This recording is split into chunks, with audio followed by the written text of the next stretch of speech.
함께 말씀 보겠습니다. 에베소서 6장 12절의 말씀입니다. 신약 성경 에베소서 6장 12절의 말씀을 우리 함께 보도록 하겠습니다. 에베소서 6장 12절 말씀 한 절의 말씀입니다. 우리 다 함께 봉독하겠습니다. 우리의 씨름은 혈과 육을 상대하는 것이 아니요 통치자들과 권세들과 이 어둠의 세상 주관자들과 하늘에 있는 악의 영들을 상대함이라. 아멘. 이 시간 갈리 찬양대 찬양으로 하나님께 영광 돌리시겠습니다. 감사합니다. 우리 앞뒤 자문을가 인사하겠습니다. 하나님이 우리와 함께 하십니다. 우리 동인교회 오늘 예배도 하나님의 영광의 임재가 함께하는 귀한 예배가 되기를 축원합니다. 제가 오늘은 정치적인 설교를 좀 하겠습니다. 이상하지요? 정치적인 설교라니. 요즘 한국 교회가 욕을 많이 먹는 것 중에 하나가 바로 이 정치 설교입니다. 설교 시간에 말씀을 전하는 것이 아니라 편파적인 정치 발언을 합니다. 예배 시간에 특정 후보를 지지하다 선거법 위반으로 구속되는 일도 있었습니다. 그럼에도 저는 교회에서 때에 따라서 정치 설교를 해야 된다고 그렇게 생각합니다. 이 지점에서 한 가지 구별해야 되는 것이 있습니다. 정치적인 설교와 정파적인 설교입니다. 한국 교회가 욕을 먹는 것은 정치에 대한 설교를 해서가 아니라 정파적으로 설교했기 때문입니다. 정파적인 설교가 뭐지요? 설교 시간에 하나님의 말씀을 가르치는 것이 아니라 정치 선동을 합니다. 강단에서 자신이 지지하는 정파의 이익을 대변합니다. 하지만 정치에 관한 설교는 다릅니다. 지난 수요일은 12월 3일이었습니다. 작년 2024년 12월 3일은 대통령이 1979년 이후 45년 만에 비상계엄령을 선포했습니다. 당시 계엄을 해야 되는 특별한 사건도 없었고요. 아무도 예상하지 못했기에 많은 국민들이 불안에 떨어했습니다. 다행히 계엄은 6시간 만에 해제가 되었습니다. 하지만 그 이후에도 혼란은 계속되었지요.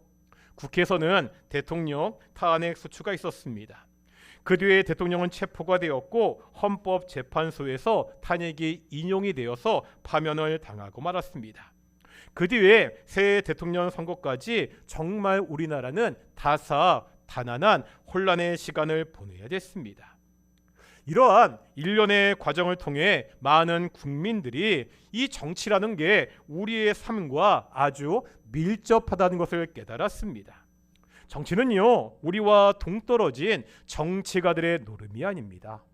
정치적 결정과 상황들이 삶에 직접적으로 영향을 미칩니다. 그러기에 성도들이 정치에 관심을 가져야 됩니다. 교회는요, 우리가 사는 이 세상이 어떻게 돌아가는지에 대해서 관심을 가져야 됩니다. 정말 우리나라 대한민국이 올바르게 나아갈 수 있도록 노력해야 됩니다. 이런 면에서 오늘 저는 정치적인 설교를 하려고 합니다. 다른 것이 아니라 성경 말씀을 통해서 어떻게 성도가, 교회가 우리가 사는 이 나라 조국 대한민국을 올바른 방향으로 이끌어갈 수 있는지, 바꿀 수 있는지 함께 살펴보겠습니다. 그런데 이런 설교를 할 때 제 마음속에 참 염려가 있고 조심스러운 것이 있습니다. 과거에는요, 누가 우리 편인지, 누가 적인지 구별하기가 어렵지 않았습니다. 교회가 어떠한 길을 걸어야 되는지 쉽게 알 수가 있었습니다. 한번 일제 강점기를 생각해 보겠습니다. 일본이 군사력을 동원해서 우리나라를 식민지 삼고요, 악랄하게 수탈했습니다. 일본은요, 민족의 적이었고 동시에 교회의 적이기도 했습니다. 당시 한국 교회는 항일 운동의 중심이었습니다. 우리 교단도 일제에 신사천배를 거부하고 그 박해를 받았던 믿음의 선배들이 그렇게 세운 교단입니다.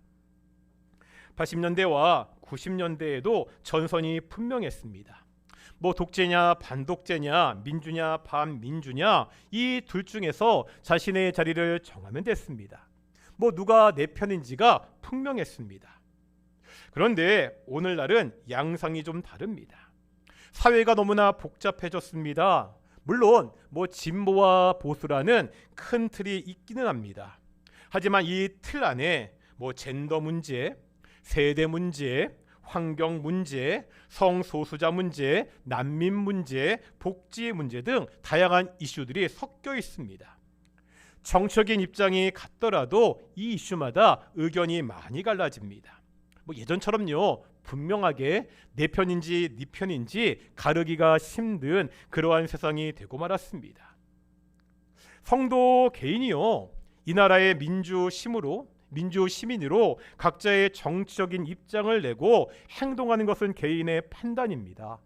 그런데 이런 복잡한 상황에서 개인이 아니라 공동체로서의 교회가 정치적인 문제에 대해서 입장을 내는 것은 아주 조심해야 됩니다. 한 교회 안에서도 정치적인 이해가 다른 다양한 사람들이 있기 때문입니다. 같은 교회의 성도들인데도 동일한 문제에 대한 생각들이 서로 다르기 때문입니다. 제 말씀을 드리자면 저는 제가 정치적인 성향이 보수라고 생각합니다. 저는 우리나라 정치에서 가장 중요한 것이 헌법 정신을 소화하는 것이라고 생각합니다. 대한민국 헌법 1조 1항은요, 대한민국은 민주공화국이라고 말하고 있습니다. 이 항에서는 대한민국의 주권은 국민에게 있고 모든 권력은 국민으로부터 나온다고 선언하고 있습니다. 저는 이 민주공화국 정신을 지켜내는 것이 정치의 본질이라고 생각합니다. 저의 정치적인 모든 판단은 이 헌법 수호라는 보수적 가치에 기반을 두고 있습니다. 그래서 저는요, 정치적으로 보수적인 정치관을 가지고 있다고 생각합니다. 그런데 보면 어떤 사람들은 이런 저를 보고 거꾸로 목사님은 굉장히 진보적이시다고 그렇게 평가하기도 합니다. 말씀드렸듯이 우리나라 상황이 좀 복잡하기 때문에 서로 다르게 보는 것은 충분히 이해할 수 있습니다. 정말 무엇이 진보인지 무엇이 보수인지 참 판단하기 어려운 세상에 살고 있습니다. 그래서 제가 담임 목사로서 성도님들에게 부탁드리고 싶은 것이 있습니다. 개인적으로야 얼마든지요, 정치적인 발언을 할 수도 있고 행동을 할 수도 있습니다. 하지만 교회 안에서는 구체적인 정치적 상황에 대한 이야기는 좀 나누지 않았으면 좋겠습니다. 친한 몇몇 분들이 모여서 이야기를 나누는 것까지 제가 뭐라 할 수 없습니다. 하지만 선교회 모임이나 목장 모임이나 교회로 모이는 어떠한 모임에서도 정치적인 이해관계가 걸린 이야기는 서로 하지 않는 것이 유익합니다. 왜 그렇죠? 우리나라에서는요, 나랑 정치적인 교회가 좀 어긋나면 그것을 다르게 보는 것이 아니라 그것은 틀렸다고 그렇게 간주하기 때문입니다. 교회는요, 상대방이 틀렸다고 정죄하는 곳이 아니라 서로 다르다는 것을 인정하는 것입니다. 이 말이 교회가 세상과 정치에 관심을 갖지 말라는 말이 아닙니다. 우리가 관심을 가져야 됩니다. 이미 보았듯이 정치만큼 우리 삶과 밀접한 것이 없기 때문입니다. 그러기에 세상을 변화시키기 위해서 교회가 무엇을 해야 되는지, 우리 성도들이 무엇을 해야 되는지 계속 고민해야 됩니다. 나라가 혼란스럽고 위험에 처했을 때 국민들이 나라를 지킬 수 있는 여러 방법들이 있습니다. 정치인들은 법으로 나라를 지킬 수 있습니다. 언론인들은 펜으로 나라를 지킬 수 있습니다. 시민들은 함께 연대함으로 나라를 지킬 수 있습니다. 전쟁의 위협이라면 군인들은 총으로 나라를 지킬 수 있습니다.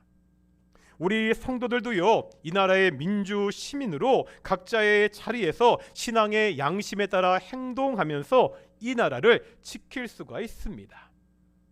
그런데 어떠한 활동보다 더 중요하고 먼저 해야 되는 것이 있습니다.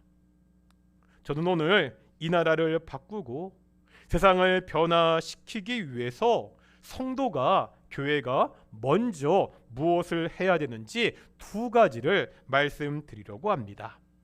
그 중에 첫 번째는 기도입니다. 기도 너무 뻔하죠? 교회에서는 무슨 일만 생기면 기도해라, 기도가 답이다, 이렇게 말하잖아요. 세상을 바꾸기 위해서요, 조직을 만들고 사회에 운동할 수 있습니다. 상황에 따라 거리에 나라 도로를 점거하고 소리 높여서 구호를 외칠 수도 있습니다. 그런데 이러한 것보다 기도가 더 강력한 힘인 이유가 뭐지요? 우리는요, 지금도 이 땅을 통치하시는 분이 하나님이라는 사실을 믿기 때문입니다. 기도는 이 하나님을 움직이는 가장 강력한 힘이라는 것을 알기 때문입니다. 제가 여러 번 말씀드렸습니다. 우리가 교리를 공부하면 신론에서 하나님의 사역을 다루는 부분이 있었죠. 기억나시죠? 하나님의 사역은 크게 셋으로 나눌 수 있다고 말씀드렸습니다. 뭐지요? 가장 먼저 작정, 두 번째가 창조, 마지막 세 번째가 섭리입니다. 작정은 하나님의 계획입니다. 하나님이 창세 전에 계획하셨습니다. 이 계획대로 하나님이 이 세상을 창조하셨습니다. 그런데 이 세상을 창조하신 하나님은 창조하신 피조 세계를 그대로 두지 않습니다. 무책임하게 방치하지 않으십니다. 지금도 이 땅을 보존하시고 통치하십니다. 이걸 뭐라 부른다고요? 하나님의 섭리, 이렇게 부릅니다. 요셉의 삶을 이야기할 때 하나님의 섭리를 많이 이야기합니다. 요셉이 미디안 상인에게 팔렸잖아요. 보디발의 집에 노예로 있었습니다. 그러다 억울하게 옥살이를 했습니다. 이때 요셉이 내가 이 시간만 잘 견디면 애굽의 총리가 될 것이다, 그렇게 생각하고 견디지 않았습니다. 요셉이 애굽의 총리가 된 것은 악도 선용하시는 하나님의 섭리였습니다. 하나님의 섭리는 한 사람 한 사람 우리 인생을 주관하시고 인도하십니다. 그런데 이 하나님의 섭리가 우리 한 사람 개인을 넘어선다는 거예요. 이 세상 역사 가운데도 나타납니다. 이 역사를 주관하시고 이끄시는 분도 누구라는 거예요? 하나님이라고 성경은 가르치고 있습니다. 출애굽기에 보면 하나님은요, 바로왕의 마음을 강팍해 하셔서 10가지 재앙을 내리셨습니다. 이 일을 통해 온 세상에 오직 하나님만이 참된 신이라는 것을 보여주셨습니다. 사사기에 보면은요, 하나님 앞에 불순종하는 그 이스라엘 백성들을 하나님이 어떻게 심판하시죠? 이방의 나라들을 도구로 사용해서 하나님이 심판하십니다. 그렇게 심판으로 나라가 멸망했잖아요. 그때 페르시아 왕 고레스를 통해 포로로 끌려갔던 그 이스라엘 백성들이 돌아오도록 하셨습니다. 이 하나님이 지금도 오늘날도 역사를 주관하십니다. 이 하나님이 지금도 이 땅의 통치자가 되십니다. 우리가 이것을 믿기에 나라를 위해 기도합니다. 이 나라가 하나님의 뜻이 성취되는 나라가 될 수 있도록 우리 대한민국이 하나님의 공의와 하나님의 공법이 강같이 하수같이 흐르는 나라가 될 수 있도록 우리가 계속 기도해야 됩니다. 우리의 기도가 세상을 변화시키는 결정적인 힘인 이유가 또 있습니다. 우리가 이 세상에서 싸우는 이 싸움의 정체 때문입니다. 먼저 에베소서 6장 11절을 보겠습니다. 6장 11절 읽겠습니다. 시작.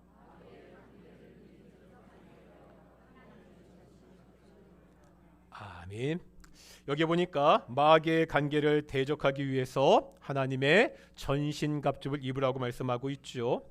전신갑주라는 것은 마귀와 싸우기 위해서 뭔가 준비하는 것입니다. 그런데 전쟁에서 이기려면 그냥 내가 많이 준비하는 것으로 그쳐서는 안 됩니다. 지피 지기면 백전백승이라고 했습니다. 우리가 싸우는 적의 정체에 대해서 알아야 됩니다. 그 정체가 우리가 아까 읽었던 오늘 본문 12절입니다. 12절 말씀 같이 읽겠습니다. 시작.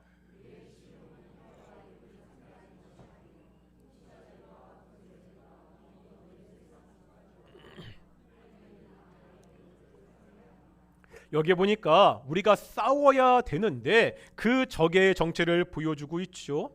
우리의 싸움은 혈과 육을 상대하는 것이 아닙니다. 우리의 적은 단순히 이 땅의 악한 통치자들이나 악한 제도가 아니라는 거예요. 이 악한 세상을 주관하는 영적인 세력이 있습니다. 악한 영들입니다. 이 악한 영들이 이 땅에서 권세를 가지고 어둠의 세상을 주관하고 있습니다.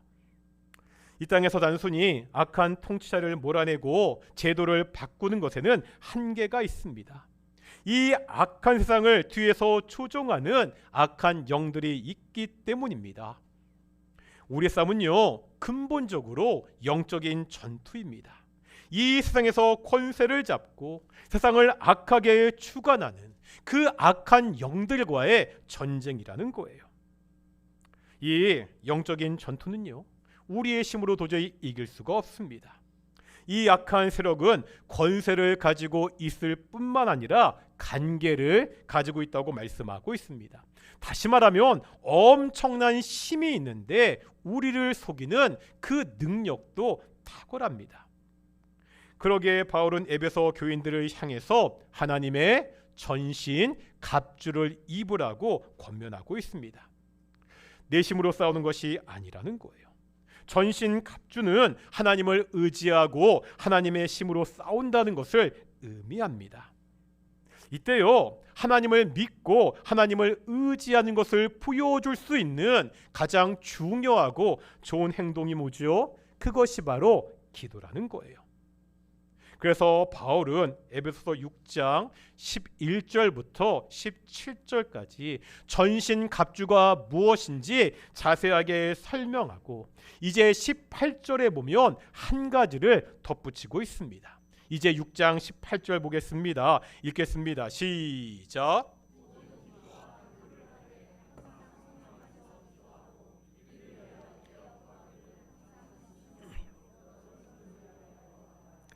아멘. 뭐가 가장 중요하다고요? 기도라는 거예요. 모든 상황에서 할 수 있는 모든 종류의 기도를 하라고 합니다.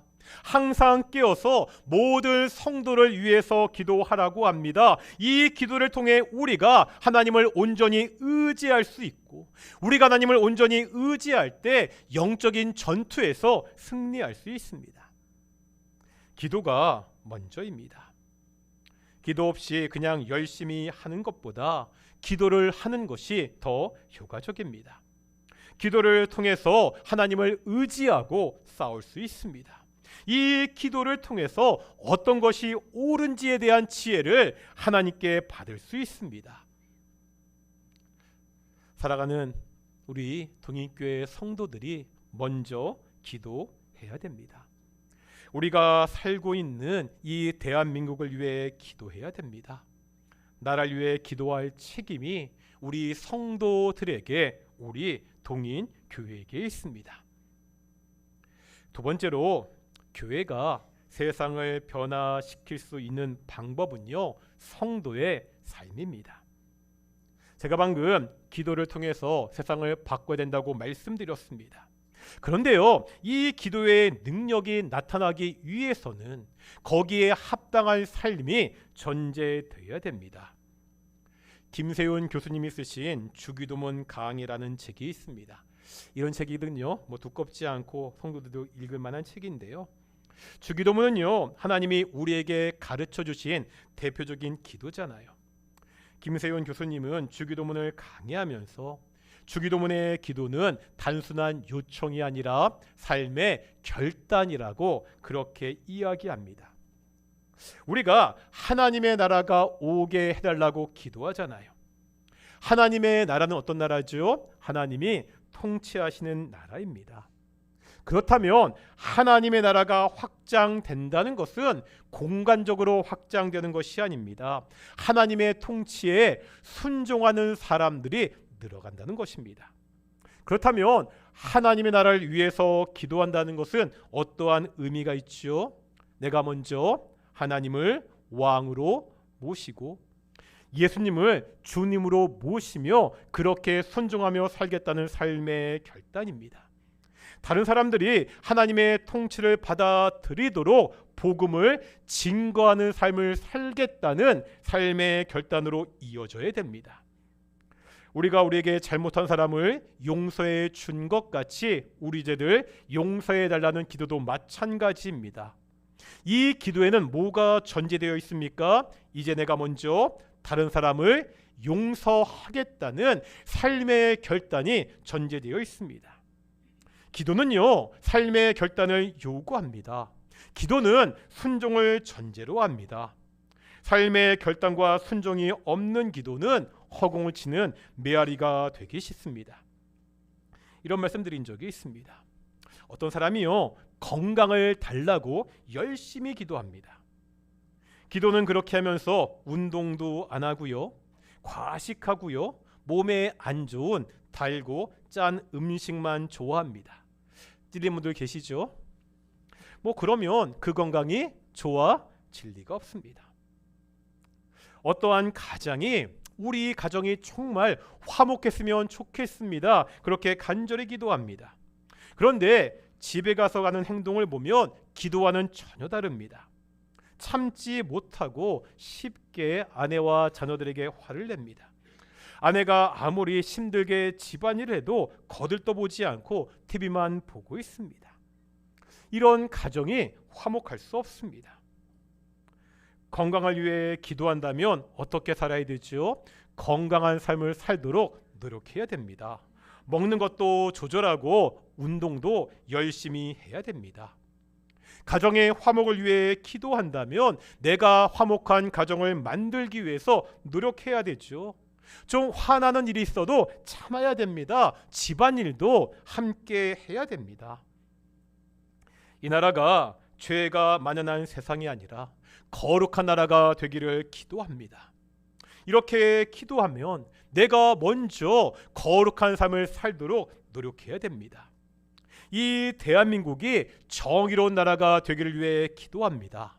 이렇게 기도한다면 나는 살면서 혹시 다른 사람들에게 부당하게 하는 일은 없는지 항상 주위에서 살펴야 됩니다.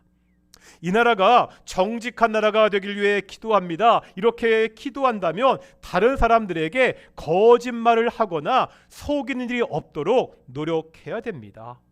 이 나라에 가난하고 약한 사람들이 없기를 기도합니다. 이렇게 기도한다면 이 땅에 약하고 가난한 사람들을 돌아봐야 됩니다. 기도는요, 삶의 결단과 순종으로 이어져야 됩니다. 우리의 삶이 바뀔 때 세상은 우리가 바뀐 만큼 변하게 됩니다. 내 삶의 변화가 우리가 사는 이 나라를 조금이라도 바꿀 수 있습니다. 교회는 세상을 바꿀 수 있는 가장 강력한 힘을 가지고 있습니다. 기도입니다. 그런데 이 기도는 삶의 결단을, 순종을 전제로 한 기도입니다. 말씀을 정리하겠습니다. 우리가 기도해야 됩니다. 우리가 살고 있는 대한민국을 위해서 이 나라를 통치하시는 하나님께 구해야 됩니다. 교회의 힘은요, 조직력이나 권력에서 나오지 않습니다. 하나님 앞에 무릎 꿇는 데서 나옵니다. 두 번째, 교회가 세상을 변화시키는 또 하나의 길은 삶으로 우리가 믿는 그 진리를 세상에 증언하는 것입니다. 우리 말은 요란한데 삶이 따르지 않는다면 세상은요, 우리 성도들의 목소리를, 교회의 목소리를 신뢰하지 않습니다. 우리가 세상을 변화시키기 위해 할 수 있는 가장 강력한 정치 참여, 가장 강력한 사회적 행동은 내가 먼저 하나님 앞에서 바르게 사는 것입니다. 정직하게 일하고, 이웃을 사랑하고, 약자를 돌보고, 거짓을 멀리하고, 진리를 붙잡고 화평케 하는 사람이 되는 것입니다. 이것이 바로 하나님 나라의 질서를 우리가 이 세상에 드러내는 길입니다. 오늘 우리가 사는 시대는요, 단순히 정치적 갈등의 시대가 아니라 영적 전쟁의 시대입니다.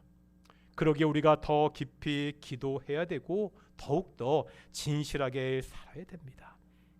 기도와 거룩한 삶, 이 두 가지가 이 세상을 변화시킬 수 있습니다. 우리가 해야 될 일은 분명합니다. 정파를 따르기보다 하나님의 뜻을 따르고, 이념을 쫓기보다 복음을 쫓고요, 분노로 반응하기보다 사랑으로 반응하고, 세상의 어둠을 비난하기 먼저 스스로 빛이 되는 것입니다. 이렇게 살아가는 교회, 이렇게 기도하는 교회를 통해서 우리 대한민국은 조금씩 변화될 수 있습니다.